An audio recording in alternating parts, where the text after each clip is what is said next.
Hello and welcome back. This is going to be the last video in attitude measurement and scaling. In this video, we will discuss the rubrics to recognize the usefulness of a scale. These attributes that make a scale relevant and useful.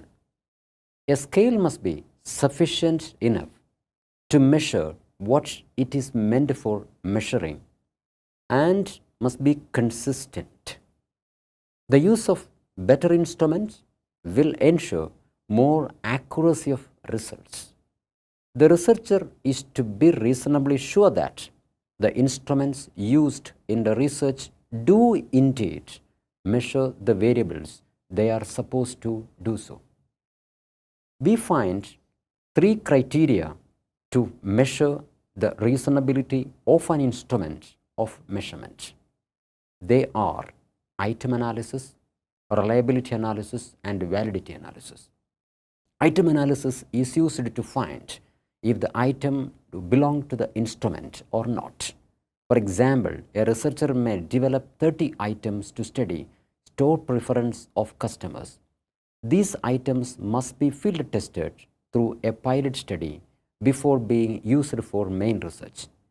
Each item's high score and low score averages are tested to detect significant difference. Only items with maximum difference will be retained in the study. Reliability test of the consistency of measurement instrument. It means the extent to which a scale produces consistent results if repeated measurements are made. Reliability necessitates the ability of a measure to remain same over time and stay in the same group when it is repeated. For example, the same scale when it is repeated must be theoretically robust. The most popular test of reliability is Cronbach's alpha.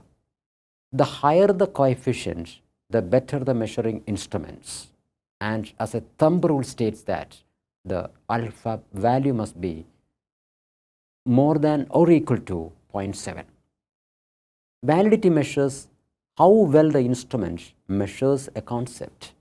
It measures the reasonability of instruments to measure a concept.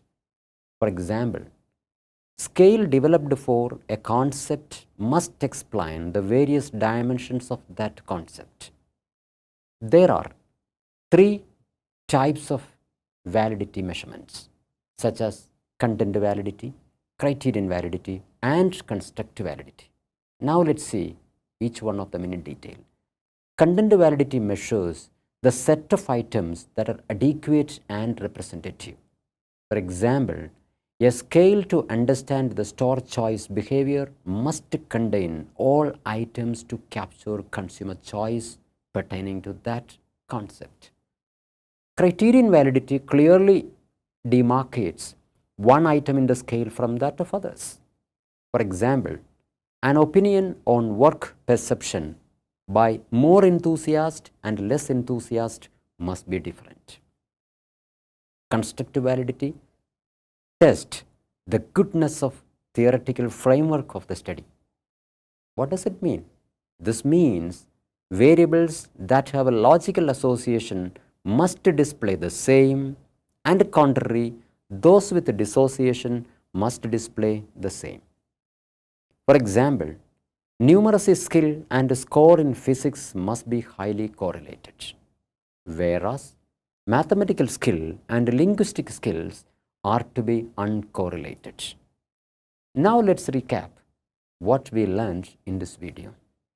We were discussing the rubrics to recognize the usefulness of a scale.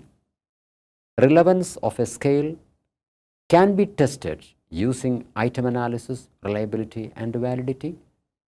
Item analysis shows the suitability of items identified. Reliability tests the repeatability of measurement instrument. Validity measures how well an instrument measures a concept.